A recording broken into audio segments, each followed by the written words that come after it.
В республике продолжается массовая вакцинация, и несмотря на некоторую задумленность от лесных пожаров, появляется все больше общественных пространств, и все больше людей выходит на улицу. О будущем столицы нашего региона нам расскажет главный архитектор республики Ирина Алексеева. Ирина Дмитриевна, здравствуйте. Здравствуйте. Скажите, пожалуйста, вот недавно у нас открылось Талое озеро. Много ли подобных проектов у нас в Якутске? И вообще, как он будет преобразовываться? Есть ли какой-то определенный план? Конечно же, план есть.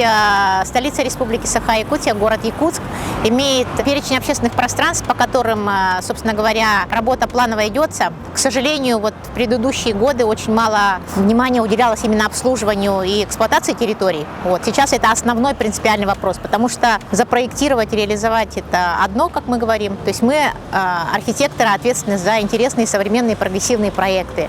Я считаю, что наше сообщество сегодня удовлетворяет запросы республики. Да?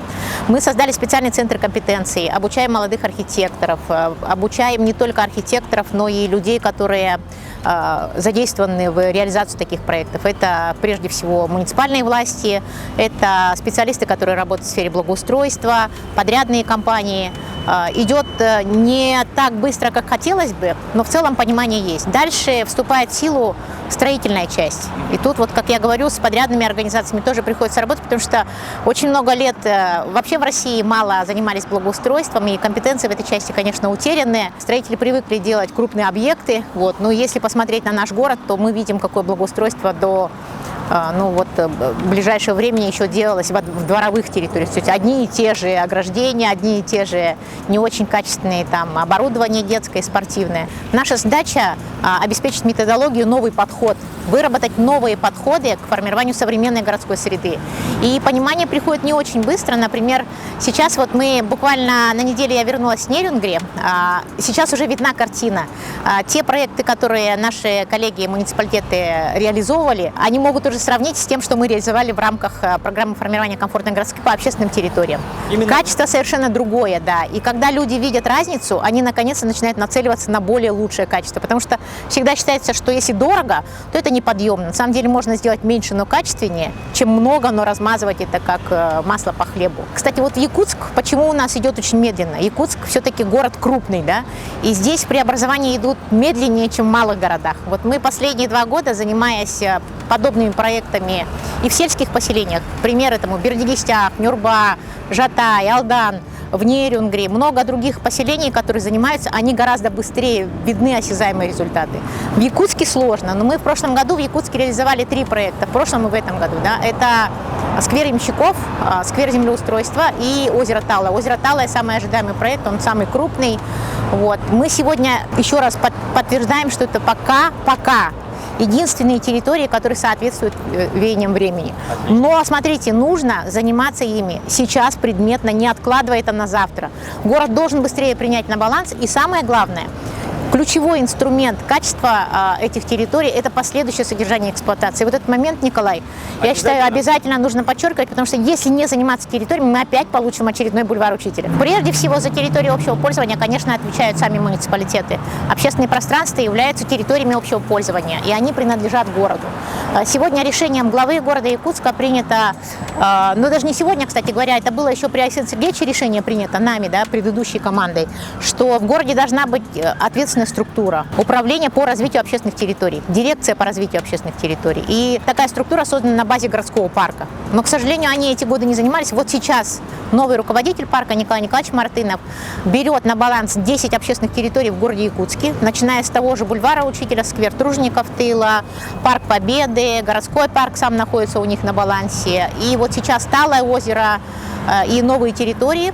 И они уже должны ежедневно заниматься этим. Смотрите, затраты на содержание очень существенные, серьезные. Денег в бюджетах не хватает. Значит, какой инструмент для того, чтобы облегчить эту нагрузку? Прежде всего, тесное плодотворное сотрудничество с малым и средним бизнесом. Мы сегодня имеем яркие примеры. В городе Нюрба, в парке, который мы благоустроили за счет средств программы формирования комфортной городской среды, создано уже я не знаю, там, если пока мы еще такой детальный анализ не делали, но более 10 мест для предпринимателей. То есть это круглогодичное кафе, это пункты проката, 2 кафе. Плюс они в летнее время уже поставили 7 значит, павильонов летних. Плюс они буквально недавно открыли велопрокат, теплый, круглогодичный. То есть это все работает должен помогать обязательно. И бизнес может заходить на разных условиях. То есть вместо аренды они могут взять на себя содержание какой-то части. Либо за счет аренды покрывается содержание расходы на содержание. Это очень простой инструмент. Мне просто удивительно, почему мы в Якутске так не можем наладить уже многие годы. И ответственным является именно окружная администрация. Мы сейчас готовим проект реконструкции площади Ленина. Если, я думаю, многие жители помнят, что мы проводили конкурс архитектурный с участием наших российских коллег, и консорциум Туймада стал победителем этого конкурса. По итогам этого конкурса сейчас ведется разработка проектно-сметной документации. Вот. Буквально где-то недели-две назад мы были у главы республики, и он дал свои последние рекомендации в адрес разработчиков. Здесь у нас планируется большой амфитеатр. Вот по амфитеатру как раз и были замечания и предложения. Проект дорабатывается, мы его планируем сейчас уже выводить на экспертизу сметной стоимости. Ну и к концу года нужно уже начинать реализовывать параллельно, запуская работы вместе с реконструкцией проспекта Ленина. Владимир Ильич, он, конечно же, во-первых, останется на своем месте. Во-вторых, разработан проект уже реконструкции этого памятника. Памятник является объектом культурного наследия, и он будет в составе реконструкции площади Ленина.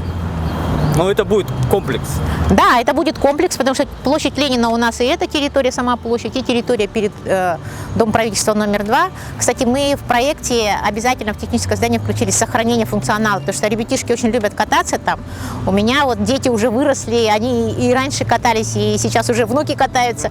И мы оставили современные решения, то есть функционал оставили, но сделали современные решения. Это будут ландшафтные элементы с возможностью, значит, устройства скейтпота, так называемого. То есть дети могут на роликах, на скейтах кататься так, как они привыкли сегодня, или на велосипедах. Но получается, Ильич будет показывать на тот же объект культуры, как и сейчас на детскую школу. Ну вообще, смотрите, композиционная эта площадь же была еще в советское время запланирована. Она действительно, композиционная ось, она идет на реку. И эта ось, она должна быть сохранена. Я считаю, что исторически вообще планировочные решения, которые принимались в советское время, они более были взвешены, и ни в коем случае не надо пытаться их менять.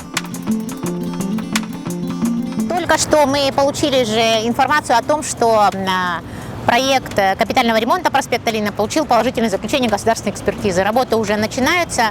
Самый главный момент, когда начиналась работа по проектированию этого объекта, в основу разработки лег дизайн-код проспекта Ленина, который мы заказывали специально, который учитывает не только требования и стандарты новые по организации улично-дорожной сети. В него входят разделы по озеленению, в него входят разделы по изменению облика, то есть архитектурный облик городов, он, конечно, должен идти в соответствии с теми стандартами, которые сегодня требует время. Да? Это и правила размещения информационных вывесок, рекламных конструкций, это и колористические решения фасадов, это и дизайн мест, прилегающих к самой уличной дорожной сети. Например, площадь Дружбы вошел в состав проспекта Ленина, площади, например, перед Русским театром и какие-то небольшие вкрапления, которые идут вдоль проспекта. То есть все это сегодня проработано именно в соответствии с новыми стандартами комплексного развития территории. Проект уже находится в открытом доступе. Это который Артемий Лебедев. И Артемия Лебедева проект, это дизайн-код. Да. Многие спрашивают, почему так дорого было заказано. Во-первых, у нас не было опыта подобных работ. Мы заказали не только сам проект, который люди же видят только поверхностную картинку. Это очень серьезный документ из многих разделов.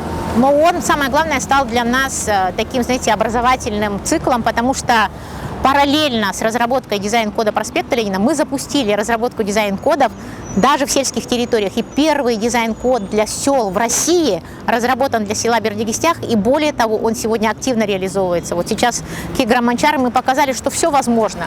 Главное — понимание администрации муниципалитетов, Огромная благодарность нашим коллегам с Горного Улуса, с села Бердигистях, когда главы лично включаются в этот проект.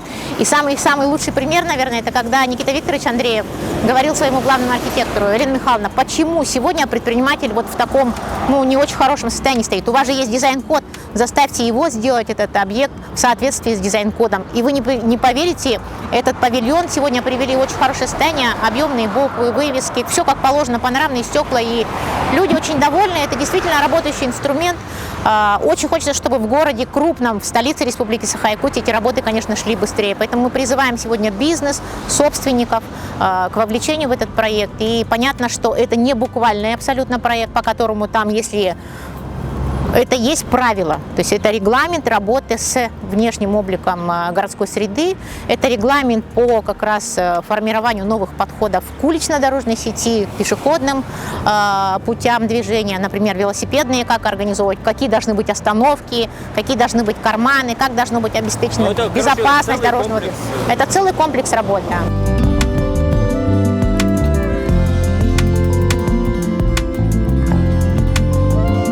Такие решения теоретически, конечно, прорабатывать. Сейчас вот на практике бы уже попробовать сделать. На самом деле город нужно освобождать. Города должны быть прежде всего для пешеходов, а не для автомобилистов.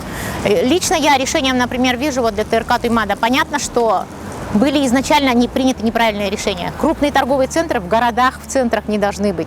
Но раз сегодня мы существуем в условиях сложившейся застройки, нужно принимать какие-то решения. Например, вот эту парковку можно было бы сделать исключительно под запретом. То есть парковку здесь вообще не осуществлять. Люди, которые приезжают в торговый центр, они могут заехать и выехать, забрать людей или привезти даже в зимнее время. Но для этого же есть механизмы либо платные парковки делать, либо регулируемые парковки делать. И уже в центре не допускать постоянного хранения машин. Потому что здесь, смотрите, выяснилось, что стоят даже не столько покупатели, сколько работники бизнес-центра. То есть у нас же еще и здесь очень уплотненная территория. И вот в условиях плотной застройки очень тяжело работать у нас именно в Якутске. Но понятно, что у нас вечная мерзлота, мы не имеем возможности устроить подземные парковки. Поэтому решение вот по организации платных парковок, в свое время Евгений Николаевич такие вещи прорабатывал, организация обустройства парковок многоуровневых, они еще остаются открытыми. Есть разные подходы. Вообще современное искусство в городской среде, это, конечно, всегда поддерживалось и поддерживается. Сегодня по всей стране такие системные проекты делаются. Вот здесь мы в Якутске, начиная работу с муралами, мы в рамках подготовки к играм «Дети Азии» в 2016 году впервые 2 больших фасада расписали по улице Кирова, авторка Дана Игнатьева. И дальше совместно с Национальным художественным музеем, совместно с разными самостоятельными сообществами художников проводим различные проекты. И здесь как раз очень важно, чтобы архитектура уже городская четко видела эти точки, где нужно делать яркие пятна. Например, вот этот объект, он выбран не случайно, вот эта стена, она, во-первых, глухая была, и понятно, что если мы планировали общественное пространство, и люди здесь всегда жили и гуляли вокруг этого озера, эта точка, она очень привлекательна. Мы сейчас планируем еще вот эту одну стену, где она бело-синяя из профлиста, тоже вот в этом году в рамках нашего фестиваля «Лето Якутии» еще раз сделать еще один мурал. Конечно же, прежде всего нужно обращаться в органы архитектуры. Если это в Якутске, то в городскую архитектуру. Если это в других городах, тоже обращаться в адрес администрации. Сегодня, на самом деле, двоякости, да, потому что есть, например, граффитисты, которые любят, знаете, не общаться вообще с госорганами, с муниципальными органами. Им интереснее делать именно запрещенку, грубо говоря. И это тоже такой особый вид искусства, и он должен быть тоже... Понятно, что такие вещи делаются именно на заброшенных территориях, и там не должно быть никаких ограничений. Пусть художники ваяют, ради бога. Например, сообщество Art Public School, наши ребята активные, они сейчас как раз абсолютно самостоятельные единицы, которые делают интересные проекты, арт-объекты, например, в Жатае, там где-то возле заброшенных кораблей. И это прекрасно, мы всегда готовы поддерживать такие проекты. А что касается уже центральной части, здесь, конечно, должно быть более урегулировано. И мы готовы работать с художниками, всегда открыты. Мы, как республиканское управление, всегда открыты к этим проектам. Ну и, как я сказала, муниципальные органы архитектуры обязательно готовы, я думаю, работать с такими инициативами. Сегодня, конечно, в этих условиях ковида очень тяжело вообще запускать механизм работы на общественных пространствах. Мы не можем проводить крупные общественные мероприятия, но, тем не менее, все-таки жизнь идет, и помаленьку общественные территории очень активно все равно осваиваются людьми. Поэтому прививайтесь, приходите, дышите свежим воздухом. Именно открытые общественные территории сегодня как никогда актуальны в условиях вот таких вот сложных обстоятельств для того, чтобы люди могли как-то выходить в город, оздоравливаться. Вот. Особенно сейчас с Годом здоровья мы, кстати, довольно-таки большое количество мероприятий планируем на общественных территориях.